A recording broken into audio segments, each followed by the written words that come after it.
Hey everyone, Pastor George here with our Me Mondays, and today I have something late for Valentine's Day, but you can use them next year for Valentine's Day, and they are these Theologian Christian Valentines that I found. And so I'm going to put them over here, and I'll explain to you what each of them means. So at the top left, you have Augustine or Augustine of Hippo or St. Augustine of Hippo, whatever you want to call it, and his is Confession, I Love You. And one of his most favorite books, and a book that I think all Christians should read, at least the first 10 chapters, is his book, The Confessions. And it's just about his life and how he became a Christian, and it's really good stuff. And so, Confession, I Love You. Get it? You get it. All right.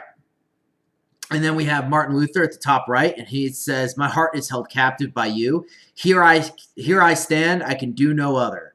That "here I stand, I can do no other" is, and "my heart is held captive" are parts of his speech that he gave to the Diet of Worms when he was defending his teachings before the people of the Holy Roman Empire, all the princes. And so what he would say is at the end, he said, "My heart is held captive by the word of God. Here I stand, I can do no other." Right? So they just changed word of God to you. So you get it. There you go. And then you have John Calvin in the middle left, and his says, "You're irresistible." And that, of course, is the I in Calvinism, right? Irresistible grace. We cannot resist God's grace. And so John Calvin, calling you pretty irresistible is pretty big compliment from him.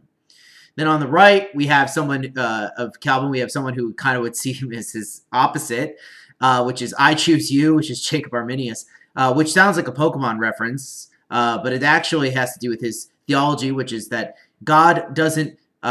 God can reach out to us, but we have to choose to accept God's grace, which is the exact opposite of Calvinism, right? Calvin over there is saying, "You're irresistible," and Arminius would say, "We can choose God," right? And there's a lot of debate, not between those two. Arminius was way after Calvin, like 100 years or so. But there's a debate between those things today in Protestantism about which one of them is right. And then we have our last one in the bottom right, which is C.S. Lewis, who's actually not a theologian. I mean, I actually don't think that's fair. We usually think of theology as being like academic, something that pastors and priests do, right? Bishops, people in the seminaries. So it's not actually fair because really anyone can be a theologian. And I think C.S. Lewis does a good job of that because he is in the university, but he writes about English and stuff like that. But he's also kind of a lay theologian. And I think he kind of puts real theologians to shame because I think by far he's been like the most important when it comes to normal Christians as far as theology is concerned. And so I actually really like him for that reason because he kind of takes everyone in academia down a peg. And he says, "I feel all of the four loves for you." And so he is kind of the first one to popularize the concept of the four loves, which I'm sure you've heard sermons about.